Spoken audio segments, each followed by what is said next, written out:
Hello, welcome to BeMORE. I'm Nicolette Wolf, the CEO of BeMORE.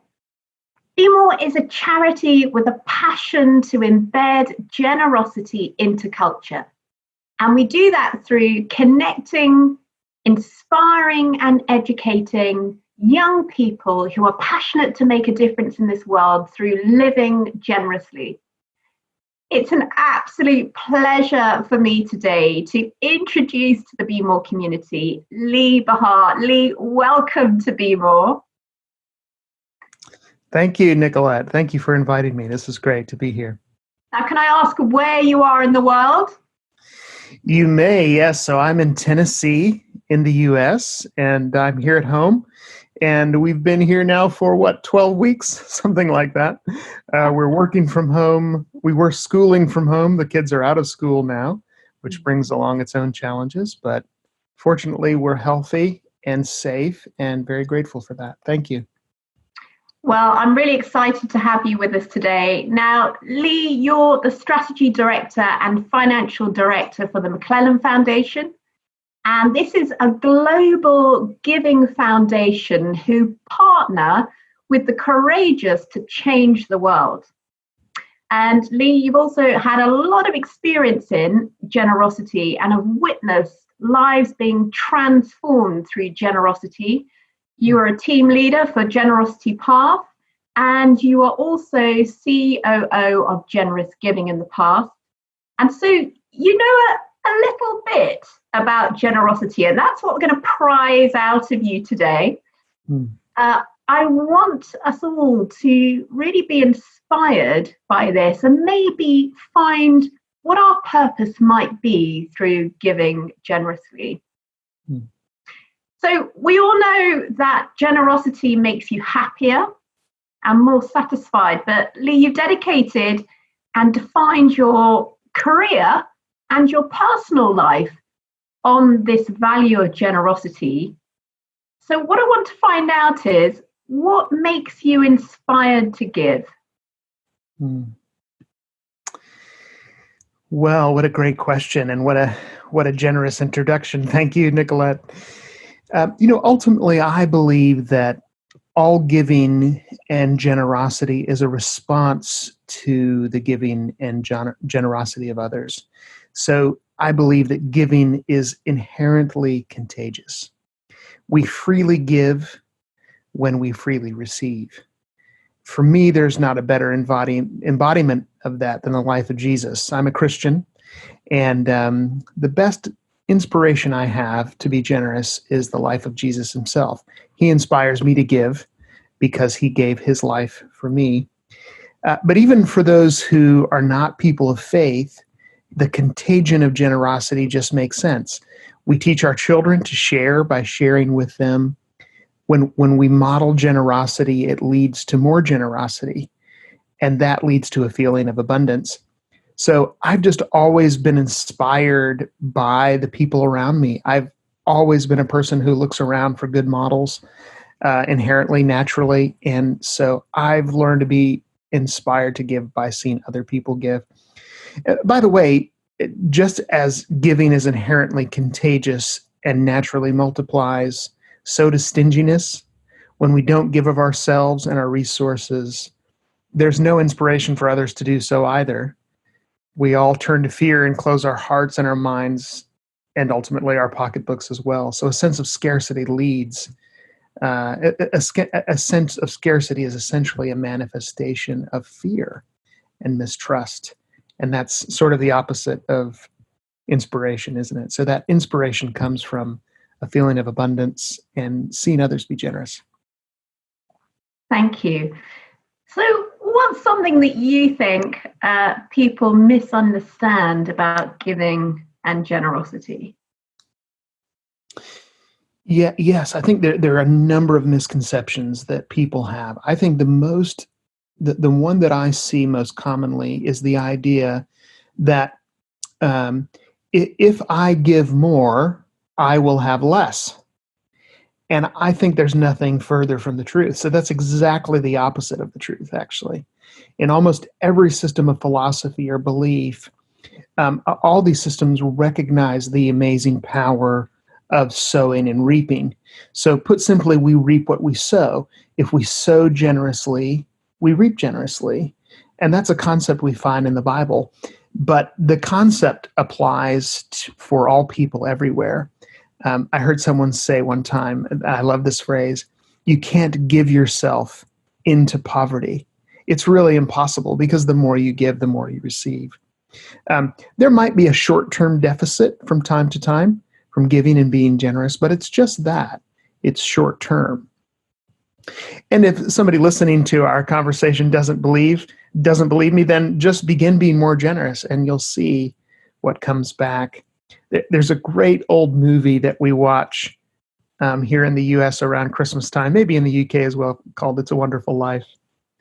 And it's the story of George Bailey, who's played brilliantly by Jimmy Stewart. And the whole story is how he gives and gives and how ultimately his life becomes rich in every way, especially in the love of his family and community. So it's a beautiful and I think accurate understanding of the way generosity breeds meaning in life. That's brilliant. Tell me about an act of generosity that has really touched your heart and that maybe has changed you as well in how you give. Yeah, actually, one of my favorite stories comes from the UK, and it's the story of Gary and Kathy Grant. And it may be not a name that's familiar to your audience, or maybe so, because I know that Gary has spoken for BeMORE on a regular basis in the past. But Gary and Kathy are the owners of the Entertainer toy retailer in the UK and now in multiple parts of the world. And in the 1990s, Gary became a Christian. Kathy had been a Christian much of her life, but it was not until Gary was really into his career that he became a Christian. And that encounter changed his life.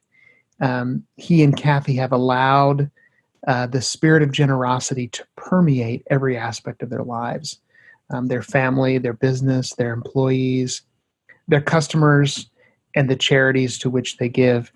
They match the giving of their employees through the employees' monthly wage packets. And now more than half of their employees give to charities as a result of those gifts being matched by Gary and Kathy and the company. So just across the board, they even give their customers a chance to give by rounding up the cost of their purchase. And all of that money that's rounded up to the nearest pound, it goes to Great Ormond Street Children's Hospital. So I just love the story of Gary and Kathy. That's kind of a grand story, a big, some influential family with a huge company. But there are dozens of little stories that are, we don't have time probably today, but I just heard one yesterday that I was having lunch with a friend and a story of how he was given a chance to be generous, and it just made our day. Made his day experience it. Made my day hearing the story, and all those little stories add up to a big dramatic story. And the great news is we all have a chance to be part of that story every day. That's brilliant. Well, I'd love to hear another story, if I may, Lee. As part of your life, you've obviously had certain giving goals and have given to certain recipients. Has there ever been a time where you have had an impact from that you weren't expecting? Yeah, a personal story was many years ago, I was traveling in Africa for Maclellan Foundation. This was early on in my time with them. And those who travel internationally, it's sometimes good to have some cash in your wallet, just in case you run into some sort of scrape. And so I always try to carry $100 with me whenever I travel. And I was traveling and I came across a guy that I'd known for many years. He's actually a New Zealander, a Kiwi, and he was traveling in Africa. We were at the same conference, and I just felt impressed that I should give him that $100. And it wasn't one of those stories where he said, "Oh, I needed this $100 to make the bus to the airport," or anything like that. But just that expression of generosity there were some circumstances that, again, if we had more time, that God multiplied that gift, not just in his life, but in the life of other people. And I was sort of able to track it kind of multiple generations. So he didn't just keep the money, he gave it away as well.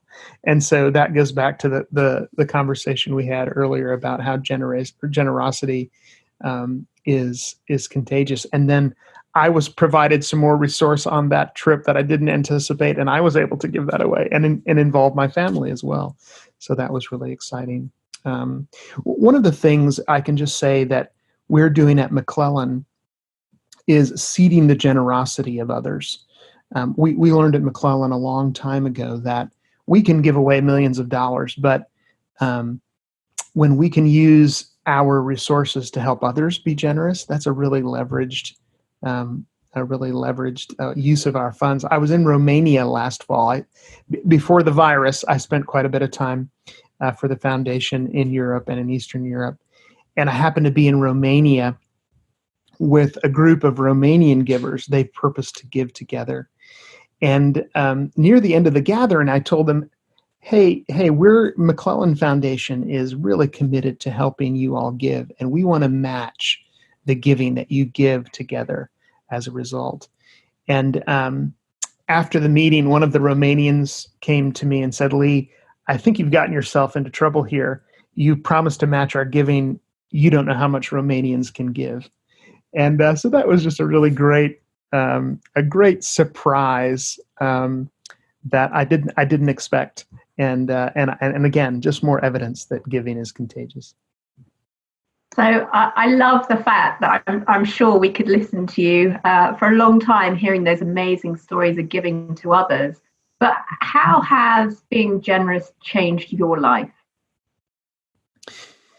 You know, it's interesting because I would love to say that, you know, one act of generosity or maybe a decade of living generously has completely transformed me. And I think it has. But I'm constantly challenged and a little bit sad sometimes to see how much change really is needed. And what I've learned is that I can still be kind of a miserly, insufferable person if left to my own devices, you know. And so being generous is really a journey. And we all start at different places. And I'm on that journey. I'm probably ahead of a lot of people because I've been on that journey a long time. But here's how I know, Nicolette, that progress is being made, that I don't want to get off the journey. I want to stay on it. And I want to become more generous because I've seen the fruit in my own life, and I've seen that fruit in others. I was just on a Zoom call this week, as we all are, sharing this message of generosity with some Russian speakers from multiple countries in the former Soviet Union. And you could tell as we were discussing it, as they shared their own stories of giving, that they were on the journey as well. And wow, just being part of other people's journeys, that again, that's the contagiousness that changes your own heart. So on this generous journey, has there been a life lesson that you have learned? Yeah, I think one of the most important things, the most important attitudes that we need in our hearts and in our minds as we try to live generously is living with a mentality of abundance. When we see the world as a zero-sum game, you know, what I have, you can't have, you know, my gain is your loss, win at all costs, we end up with the worst of ourselves. We end up with the worst of economies, financially, relationally. We enter into a deficit. But when we have an idea that there's more than enough for everyone, and that God has richly blessed us and richly blessed our world, then that kind of mentality allows us to see a boundless source of resources. We constantly think about possibilities, and our life follows that track. Now, I don't come to an abundance mentality naturally. my university training is as an accountant. I'm a big fan of Excel. I love when things balance, and I spend an embarrassing amount of time looking at my own finances and making sure they're all squared away at all times. My wife would tell you that it's maddening for her. So I understand if they're finance people watching this, that how does he make it all work? But I've learned that's just been one part of my journey, is understanding how abundance doesn't respond to a spreadsheet, because it's all about an attitude. Several years ago, I was I happened to be in a generosity conversation with a man who owns a big food production company, and he has massive, massive facilities. But he's also a very generous man. As we were talking, he was talking about some of the things that he'd been giving in the previous year. And it dawned on him while we were talking that he'd actually given away more in the previous year than he had earned. And it was a really interesting thing to watch, because you could see him trying to work out in his mind, how did I give away that much money? And we decided in the end that he wouldn't try to figure it out, because it was living in abundance, and it was something that he wanted to characterize his life. Amazing. Globally and local to the UK, I'd love to know what you perceive as the social and economic challenges are that we're all facing at the moment. Right. Well, I'm not an expert in such things, but I mean, the last 4 months have really changed the way we look at the world, hasn't it? And I think so. Despite the death, really, and social life isolation, economic devastation brought on by the current crisis, I still think we're seeing massive shifts in attitude toward our relationships and our resources. I think we're living with less, right? We're sharing more. We have stories even in our local community, how people are reaching out. Even some of the racial strife that's been just devastating especially for us here in the U.S., and has been bringing up wounds from generations. There are also subcurrents along the way, though, where people from different races are reaching out, and we've seen videos of people sharing and people loving. And our foundation, we had a chance week before last to hear one of the leaders of one of our ministries here in town that we support, who's an African American, and some of the stories he was sharing about how the current times are bringing people together were really, really inspiring. So, that phrase, when all you have is a hammer, everything looks like a nail. Well, I just think, generosity is just the answer to so many of these challenges. And maybe that could be critiqued in terms of a big social movement, but certainly on a personal level, when we live more generously, it impacts all of our relationships. There's no doubt about that.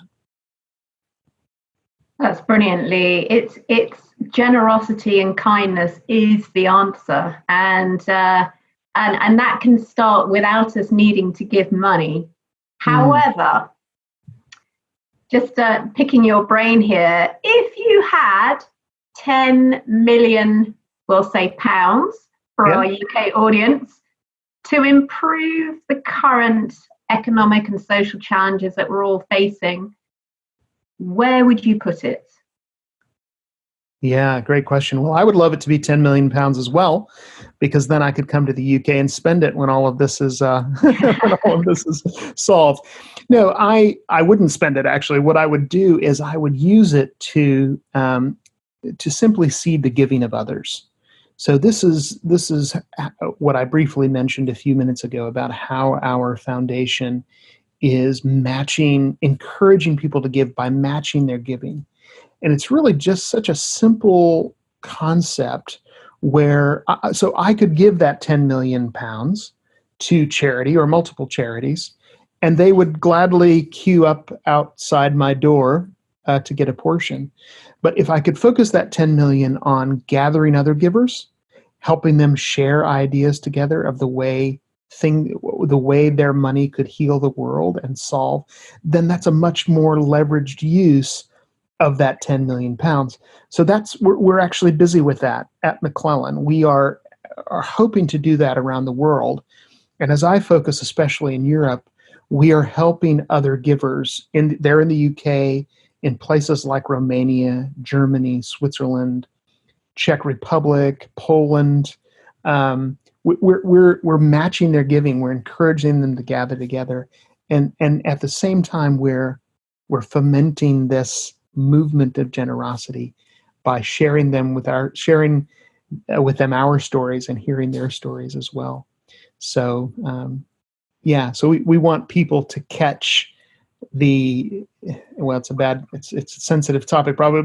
We want people to catch the bug of giving, and that's how I would use those 10 million pounds. And so if there was an ultimate vision of success, perhaps the question would be, what difference would it really make to everyone's lives if we achieved this sense of embedding generosity into culture? Yeah, and if you don't mind, I'm going to go back to the words of Jesus, and he says in one of the last things he says in the New Testament that we have recorded, he has a very simple phrase: "It is more blessed to give than to receive." And that may seem so obvious, but what's really important about when Jesus said that is this whole word "blessed." It's the word we've heard in Hebrew, shalom. And shalom doesn't just mean peace. Like that's what it's often translated as a single word, peace. It is peace. It's at least that, but it's much more than that. It's really the idea of human flourishing. It means multi-dimensional thriving. And so when Jesus says, Tim Keller, the great pastor from a church in New York that maybe some of your constituents would be familiar with, he says that basically Jesus is saying there it's better to give because we can actually heal the world. It's not just better for me to give than to receive. It's better for the world because that shalom that we can give, that shalom that we can experience through giving, ultimately heals the world and allows it to flourish. So I think that might be the biggest inspiration, is that all of us have the power to heal through giving. Amazing. So if there was anything that you could write on a billboard, perhaps right now, what would you say? I used to be sort of a connoisseur of billboards. I really like them. And I think the simpler, the better. And I would just write on the billboard, "Give. It's the only way to experience true joy." Well, watch out for our next BeMORE promotion. I'll be quoting you on that. That's brilliant. You're hired. And so just a final couple of questions. You know BeMORE well, but I just want to ask, from your side of the fence, what does BeMORE mean to you? Well, thankfully we've had a chance to know each other now for a little bit of time, Nicolette, and Maclellan has been able to give some grants to BeMORE for you to be able to do your work. And that's because it just goes back to what I was saying earlier. We want to seed the giving of others. So as BeMORE encourages, especially young professionals, I understand is one of your, the sort of the group of people that you're trying to impact most. What a great opportunity to see generosity and for generosity to become more prominent in our society and our lives. And so BeMORE is just a great partner from the Maclellan Foundation, that as we try to help others be more generous. So really thank you to BeMORE. I tell grantees all the time, if you weren't doing great work, we wouldn't have any place to give our money. So God has given us resources to give, and organizations like BeMORE make great partners for us. So thank you. Well, we're ever so grateful. And I'd just like to close with one final question for our BeMORE community. Are after sharing all that vast experience that you have in generosity as a donor, but also as a giver as well, what would you say to the BeMORE community as the most important tip that you'd like to leave us with in terms of giving and generosity? There are two, if I can do two tips. The first one is living generously means both intentionality and spontaneity at the same time. I love spreadsheets. I love to be intentional about my giving and plan it well. But I think we should always leave some space in our giving and our generosity for spontaneity, because sometimes spontaneous giving is the kind that brings the most joy. And then the second tip comes from John Wesley. John Wesley is a famous Methodist preacher from the 19th century. He said, this is a great quote, great tip for your community: earn all you can, save all you can, give all you can. And I love that. We have a peer giver colleagues here in the U.S. He says it's different, slightly different. He says, work diligently, live simply, give generously. Brilliant. Thank you so much, Lee. It's been an absolute privilege to have you with us today. Thank you so much for everyone who's watching and listening as well. If you want to find out more about how you can start or continue to deepen your generosity journey, then by all means, we invite you onto a BeMORE online experience. If you go to www.bemore.co.uk, or even email us at hello@bemore.co.uk, you can find out how you can connect with other like-minded people like you, collaborate your talents and your money and your time together, and learn how to find more purpose through generosity and give to an amazing charity at the end of your experience. So thank you, Lee, once again, and thank you.